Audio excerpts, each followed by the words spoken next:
पटना शहर में आप सबके बीच यहाँ इस भव्य समागम का हिस्सा बनने का अवसर मिला, यहाँ आने का अवसर मिला। आप सबके बीच ये प्रेम वाले भाव, ये परमात्मा के प्रति श्रद्धा वाले, भक्ति वाले भाव देखने का अवसर मिला। और कुछ रोज़ पहले ही ध्यान बना कि समागम संडे का यहाँ पहुंचकर आप सबके बीच में किया जाए। और सारे ही महापुरुषों ने जो योगदान दिया है, जो चंद दिनों में ही इतना विशाल रूप, इतने आयोजन, चाहे वो महात्मा किसी भी रूप में सेवाएं निभा रहे, सेवा दल के भाई बहन या फिर अन्य महात्मा जो डिपार्टमेंट्स के साथ भी लग के जिन्होंने कोऑर्डिनेशन की,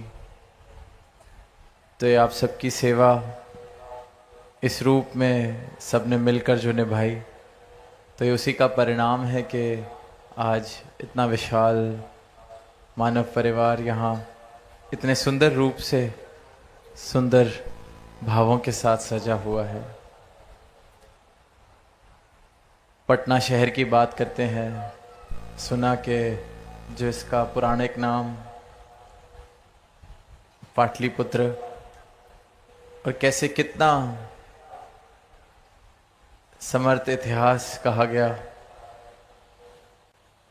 कितने ऐसे व्यक्तित्व यहाँ हुए जिनको जब बचपन में स्कूल में पढ़ रहे थे तो वो नाम भी सुने, चाहे वो चाणक्य का नाम हुआ, चाहे सम्राट अशोक का नाम हुआ, चाहे फिर जब गणित की बात आती है तो आर्यभट्ट का नाम भी यहाँ से जुड़ा हुआ। और पता चलता है कि कितनी ही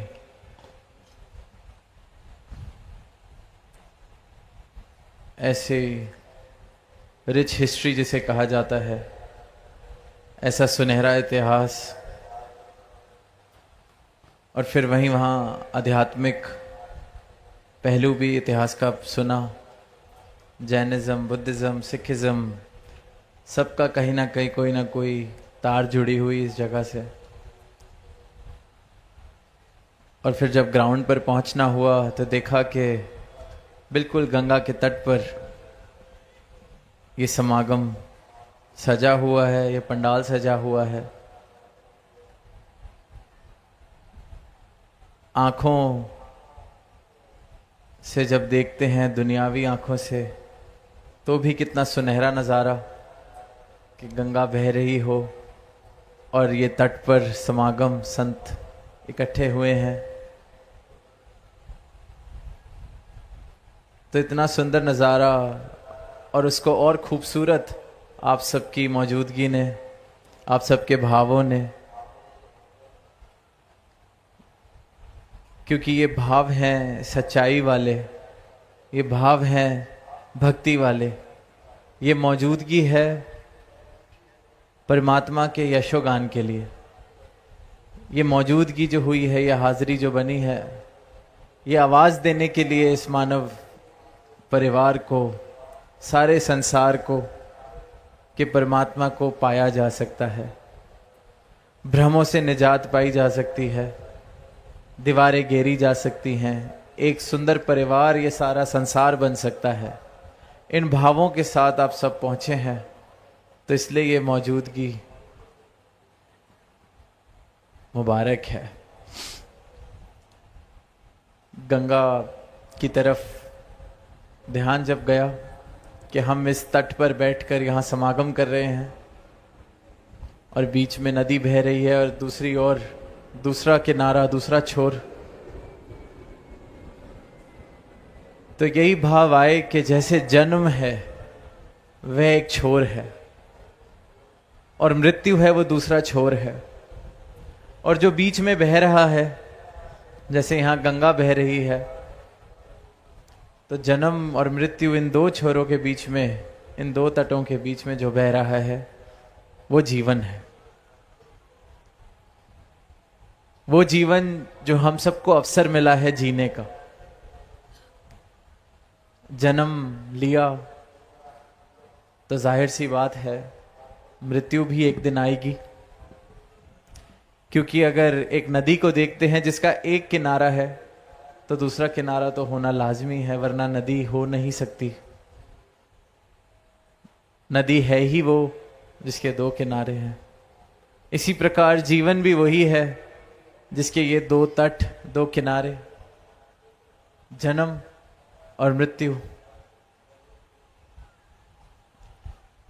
अक्सर हम कहते हैं कि जन्म शुरुआत है, मृत्यु अंत है,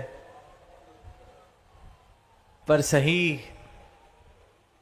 ठीक ठीक आंखें खोलकर अगर देखेंगे तो जैसे नदी के भी दोनों तट बराबर साथ ही चलते हैं, ये जन्म और मृत्यु भी साथ चल रही है। एक एक पल में एक एक श्वास हम जो ले रहे हैं, ये जीवन उतना ही कम होता जा रहा है। ये शुरुआत और अंत नहीं, ये साथ साथ ही चल रही है। जन्म है तो मृत्यु ने होना है।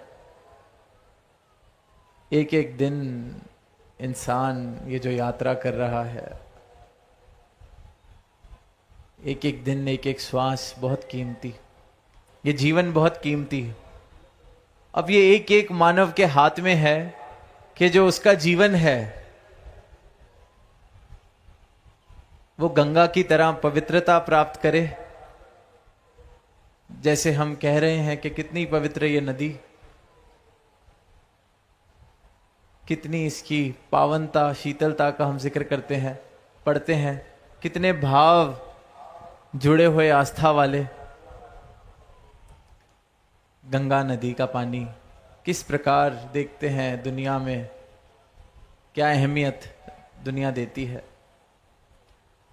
और वहीं दो किनारे तो एक गंदे नाले के भी होते हैं, जहां नाला बह रहा हो वहां भी दो तट हैं। तब हमने अपने जीवन को कौन सी दिशा देनी है, हमने अपना जीवन कैसा बनाना है। गंगा की तरह पावन पवित्र, या फिर गंदगी वाला पानी बह रहा हो वैसा जीवन। ये निर्णय हमारे हाथ में है, एक एक मानव के हाथ में है।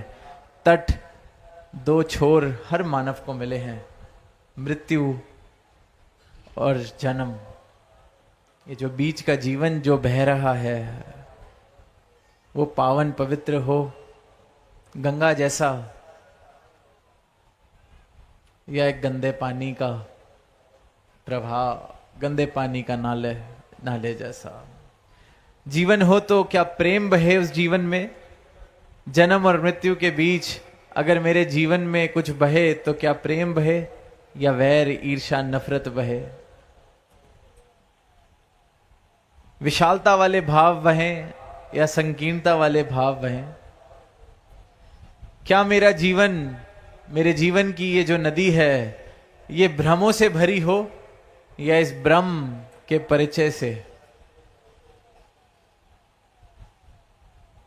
क्या ये शिकवों से भरी हो या शुक्राने से। क्या ये अज्ञानता के अंधकार से भरा हो जीवन, या फिर इस परमात्मा की रोशनी से रोशन हो। जन्म मिला है, मृत्यु आएगी, ये बीच का सफर, ये जो है ईश्वर क्या है, परमात्मा क्या है, इसका राज जानना पड़ेगा। अपनी इन आंखों से जब मैं इस ईश्वर के दर्शन करता हूं तो फिर जर्रे जर्रे में भी ये ईश्वर दिखता है और हर इंसान में, हर मूरत में ये ईश्वर दिखता है। तो फिर आसान हो जाता है कि किसी को मैं दुख ना पहुंचाऊं, क्योंकि सब में अपना रूप देखने लगता हूं। अपने रूप की पहचान मिल गई कि मैं इस ईश्वर का अंश हूं, सामने वाला भी ईश्वर का अंश है। तो ज्ञान की दृष्टि से देखें तो मुझ में और सामने वाले में अंतर क्या हुआ? ये तो अज्ञानता वाली दृष्टि थी जो जात मजहब की दीवारें बना रही थी। ये तो अज्ञानता वाली दृष्टि थी जो ऊंच नीच के भाव, जात के भाव, कुल के भाव, कुंभ के भावों पर नफरत कर रही थी। पर ये गुरु के ज्ञान की जो दृष्टि मिली है, नजर मिली है, उससे तो ये समझ आ गया है कि फर्क क्या है। जिसने मुझे बनाया उसने ही सबको बनाया है। जो मुझ में बस रहा है वही परमात्मा सब में बस रहा है। जिसमें मैं बस रहा हूं उसी में सब बस रहे हैं। तो फर्क क्या हुआ? फिर अहिंसा वाले भाव स्वाभाविक हो जाते हैं। खुद को कोई कैसे दुख पहुंचाए, खुद का कोई कैसे नुकसान करे। अहिंसा परमो धर्मा, किसी का हृदय ना दुखाएं। अपना सुख चाहते हैं तो किसी को दुख ना पहुंचाएं। अब हम जब संसारिक दृष्टि से देखते हैं तो बड़े सौदेबाजी वाली बात लगती है कि मैं किसी का नुकसान नहीं पहुंचाऊंगा, वो भी मेरा नुकसान नहीं करेगा। क्योंकि इंसान ने हर चीज मुनाफे और नुकसान में बांध ली है। तो इन भावों को भी इसी तरीके से सोच लिया है कि इसको मैं कुछ नहीं कहूंगा, ये मुझको कुछ नहीं कहेगा। पर हृदय में मेरा पूरा पूरा इरादा है कि अगर इसके अंदर समर्था खत्म हो जाए मेरा नुकसान करने की, तो मैं इसको दुख जरूर पहुंचाता। तो फिर मन में अहिंसा कहां आई? मन में तो भाव है कि बस ये मेरा कुछ ना कर सके, फिर इसको मैं नुकसान पहुंचाता हूं। इसे अहिंसा नहीं कहा जा सकता। ये तो कह लीजिए या सौदेबाजी है या कायरता है। डर है कि मैं कुछ करूंगा ये मेरा कुछ कर देगा, इसलिए शांत बैठा हूं। अहिंसा तो वो हुई कि हृदय में प्रेम है, हृदय में नुकसान वाले भाव नहीं। और जब हृदय में प्रेम आ जाए, किसी को दुख पहुंचाने वाले भाव ना हो, दुख पहुंचाने वाले भाव खत्म हो जाएं, तो जो बचेगा वो सुख है, जो बचेगा वो आनंद है।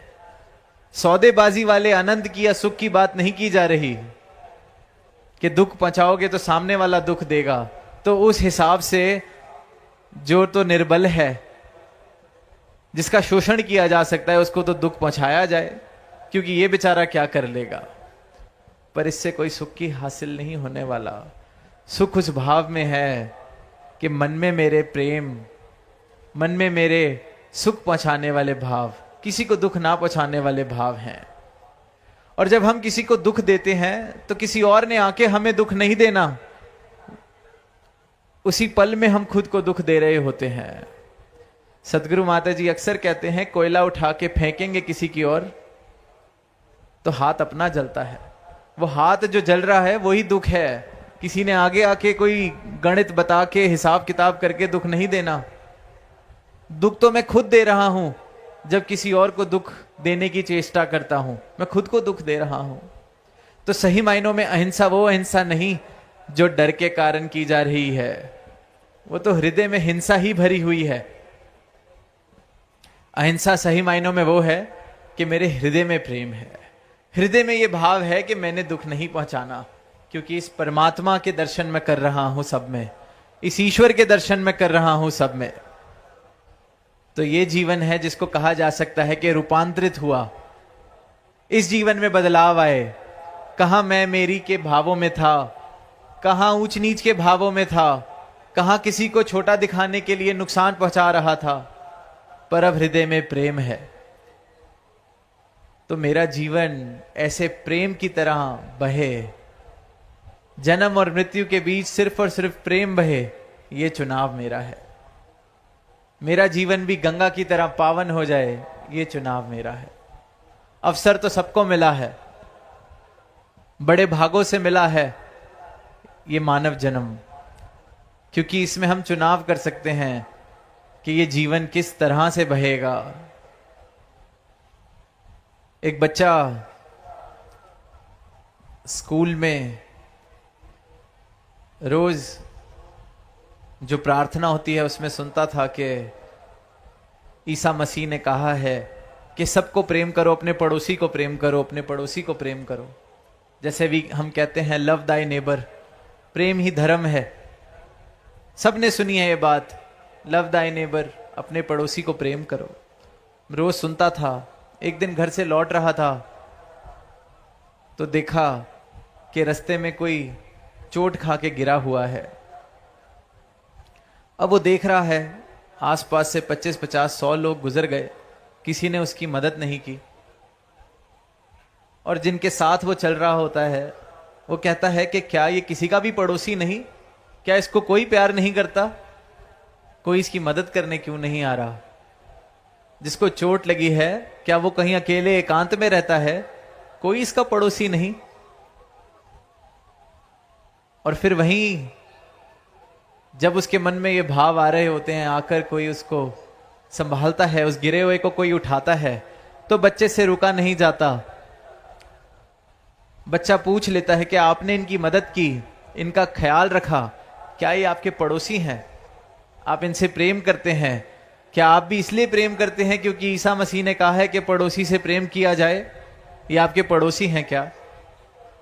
तो वो आगे से जवाब देते हैं कि बेटा मेरा तो पूरा संसार मेरा पड़ोस है। मेरे गुरु की ये शिक्षा है, ईसा मसीह की ये शिक्षा है, वासुदेव कुटुंबकम। आज सदगुरु भी अपना ज्ञान देके यही कह रहे हैं कि पूरा संसार हमारा पड़ोस है। क्योंकि जिसको ये ज्ञान वाली दृष्टि मिल गई, जिसको ये ब्रह्म के दर्शन हो गए, फिर वो मैं मेरी के भाव से उठ जाता है, फिर दीवारें गिर जाती हैं, फिर सब में ये एक रूप, सब इस परमात्मा ही जब मेरा निवास स्थान हो गया तो पड़ोसी भी दूर की बात हो गई। हम सबका निवास स्थान एक है, ये परमात्मा। तो हम एक घर में रहने वाले हो गए, पड़ोसी भी बहुत दूर का रिश्ता हो गया। तो प्रेम तो कितना होना चाहिए। अगर ईसा मसीह ने कहा है कि पड़ोसी से प्रेम करो, तो सदगुरु तो ये एक घर बता रहे हैं जिस घर में हम वास कर रहे हैं। ये निरंकार, ये परमात्मा, एक एक मानव इसी में वास कर रहा है। तो गुरु ने तो वो पड़ोसी वाला रिश्ता भी खत्म कर दिया, एक घर में रहने वाले बना दिया हम सबको। तो अब ये सोचें कि अगर पड़ोसी से प्रेम करना था तो जो जिस घर में रह रहे हैं, एक छत में जिसके साथ रह रहे हैं, उससे कितना प्रेम करना पड़ेगा। इसलिए कह रहे हैं प्रेम बनना है। पड़ोसी वाला फर्क भी मिटा दिया। सदगुरु ऐसी कृपा करते हैं,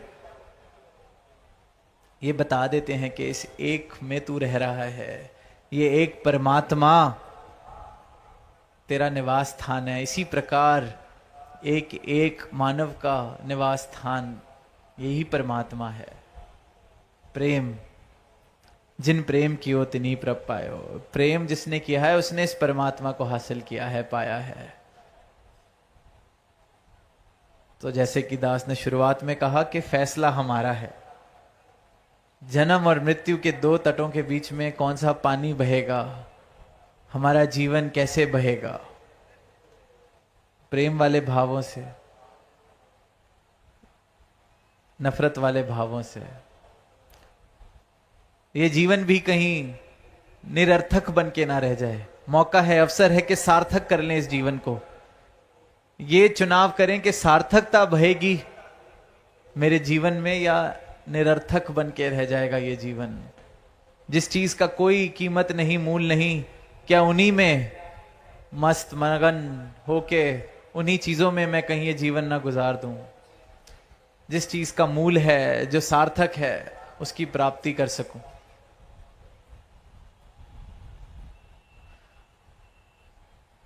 भक्ति में कहते हैं कि जिसने समर्पण किया उसने आनंद लिया।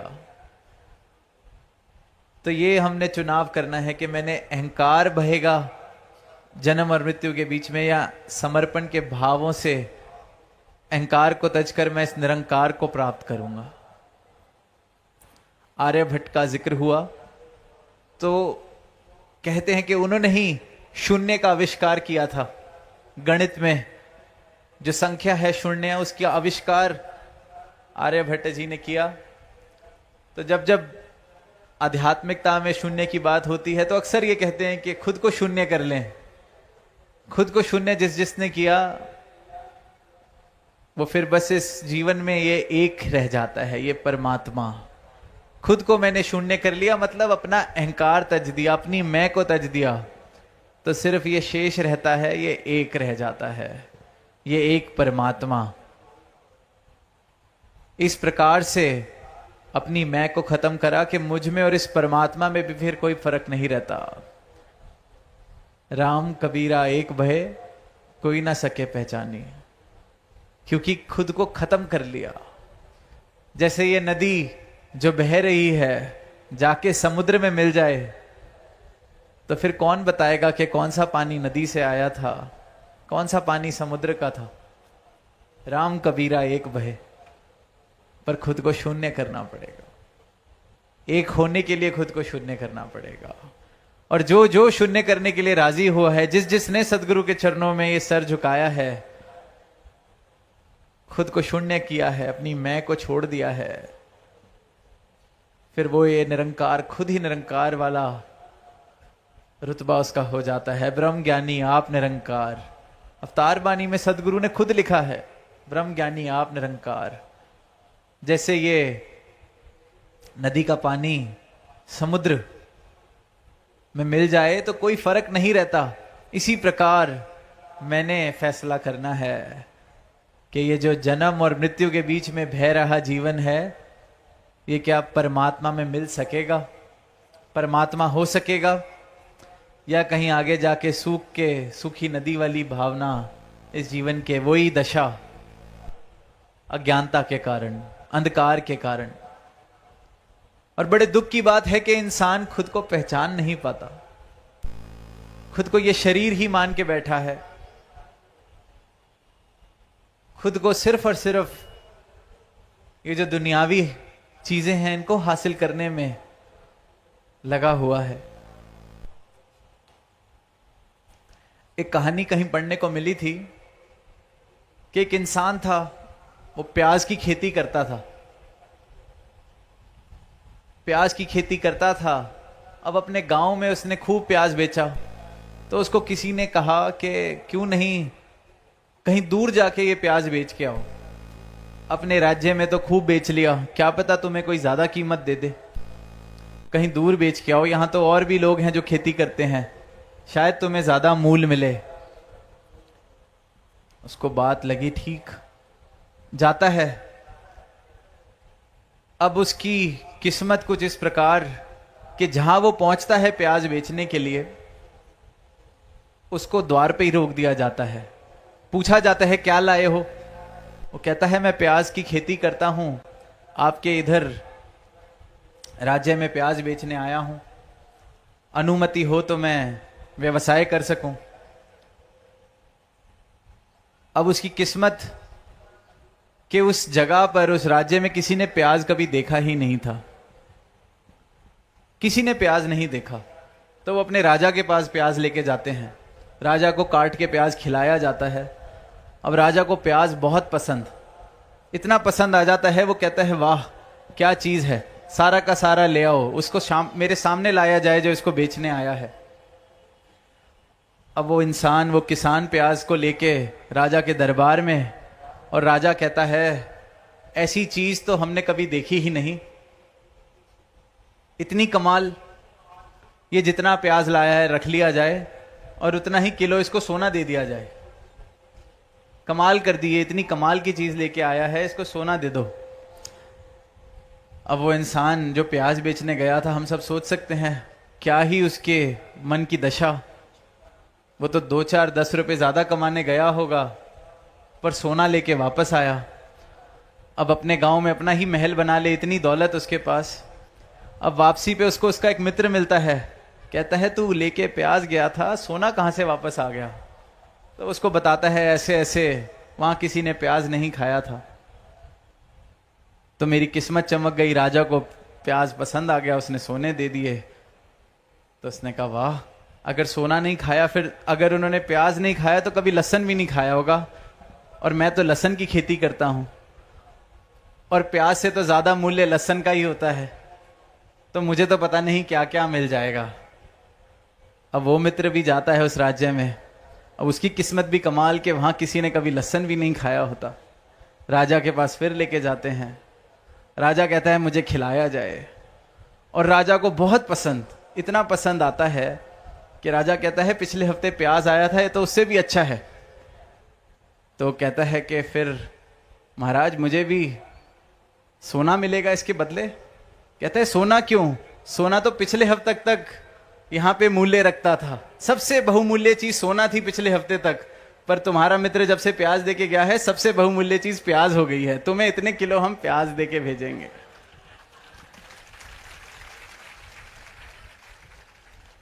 सोना क्यों देंगे, उसको सबसे बहुमूल्य चीज दी थी जब वो आया था, तुम्हें भी सबसे बहुमूल्य चीज देंगे। अब हमारे राज्य में सबसे बहुमूल्य चीज है प्याज।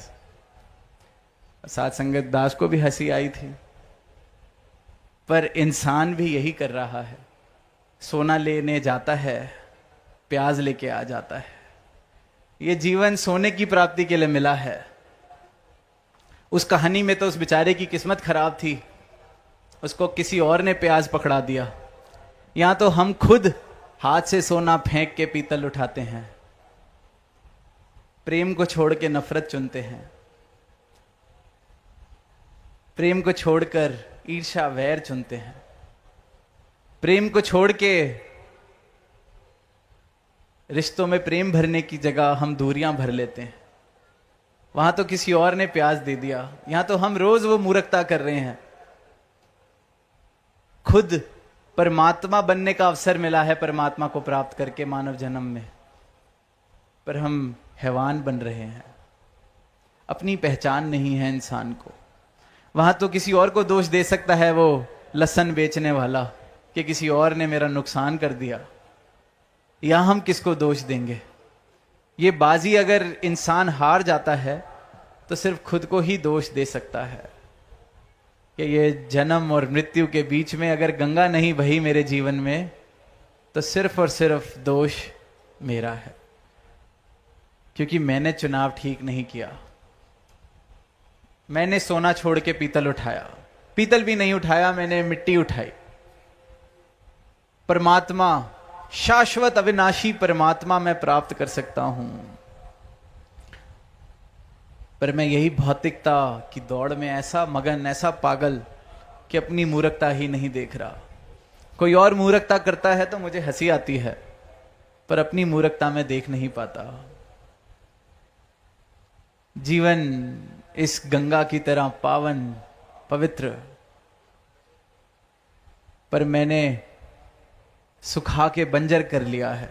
मृत्यु से पहले मृत्यु जैसी दशा हो गई है, क्योंकि हृदय में प्रेम नहीं है, हृदय में विनम्रता नहीं है, हृदय में एक दूसरे के लिए सत्कार नहीं है, हृदय में जात पात के रोग आ गए हैं, हृदय में ऊंच नीच के रोग आ गए हैं। तो ये अवसर है, इन रोगों से निजात पाई जाए, अपनी पहचान कर लें। ये अवसर मिला है, सोना प्राप्त कर लें। बिल्कुल सामने है, बिल्कुल हाथ में है, हमने छोड़ा हुआ है, हमने सोना छोड़ा हुआ है, पीतल पत्थर मिट्टी उठा रखी है।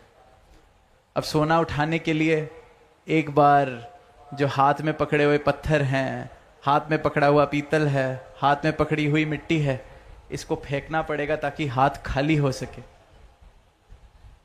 वही शून्य वाली बात, ये हाथ खाली करने को ही शून्य होना कहा गया है, अहंकार तजना कहा गया है। हाथ खाली होएं तो सोना उठा सकें। हम हाथ में पत्थर भी पकड़े रहना चाहते हैं, सोना भी पकड़ना चाहते हैं, ऐसे बात बनने वाली नहीं है। नादानी हो जाएगी, मूर्खता हो जाएगी। इस मूर्खता से सदगुरु युगों युगों से मानवता को बचा रहे हैं। जब जब इस धरा पर आए हैं, मानव को यही कहा है कि ये मूर्खता ना कर, पछताओगे। तो उपदेश देते हैं, संदेश देते हैं, पर चुनाव मानव का है, क्योंकि स्वतंत्रता देके भेजा है परमात्मा ने इंसान को। प्रेम जबरदस्ती नहीं कराया जा सकता, इसी प्रकार ये परमात्मा से प्रेम जबरदस्ती नहीं कराया जा सकता। मैं तैयार हो जाऊं अपने हाथ से पीतल पत्थर कंकड़ छोड़ने के लिए, तो सोना तो सामने ही है, उठाने के लिए हाथ खाली करने पड़ेंगे। तो आज यहां पटना गंगा तट पर यही अरदास कि जन्म मिला है, मृत्यु भी आएगी, पर बीच में ये जो जीवन बह रहा है, ये गंगा की तरह हो सके, यहाँ परमात्मा प्रवेश कर सके, एक एक मानव जीवन में भक्ति वाले भाव प्रवेश कर सकें, प्रेम प्रवेश कर सके। हर एक इंसान सिर्फ और सिर्फ प्रेम दे, प्रेम का व्यापार हो, सिर्फ और सिर्फ प्रेम हो। और प्रेम का व्यापार का मतलब ये नहीं कि किसी से कोई फायदा उठाना है इसलिए प्रेम किया जाए। प्रेम के व्यापार का ही मतलब है कि दिया भी प्रेम जा रहा है, लिया भी प्रेम जा रहा है, सिर्फ और सिर्फ प्रेम। और यही प्रेम परमात्मा तक पहुंचाता है और मुझे परमात्मा बनाता है। ढाई आखर प्रेम के पढ़े सो पंडित होए। तो यही अरदास दातार से कि एक एक मानव, ये जो जीवन मिला है, ये बाजी मिली है, ये बाजी हार ना जाए। ये बाजी जहाँ सोना प्राप्त हो सकता है वहाँ कंकड़ पत्थर मिट्टी पीतल सिर्फ यही इकट्ठा करता ना रह जाए। हर मानव सोने की प्राप्ति का हकदार है। ये परमात्मा खरा सोना है, हर कोई इसको प्राप्त करे, हर कोई अपने जीवन का मूल डाल सके। सिर्फ और सिर्फ मेरी हृदय की पुकार होनी चाहिए, जिज्ञासा होनी चाहिए। आत्मा का कल्याण इसी क्षण हो सकता है। तो इन्हीं भावों से दास इजाजत चाहेगा, प्रेम से कहना।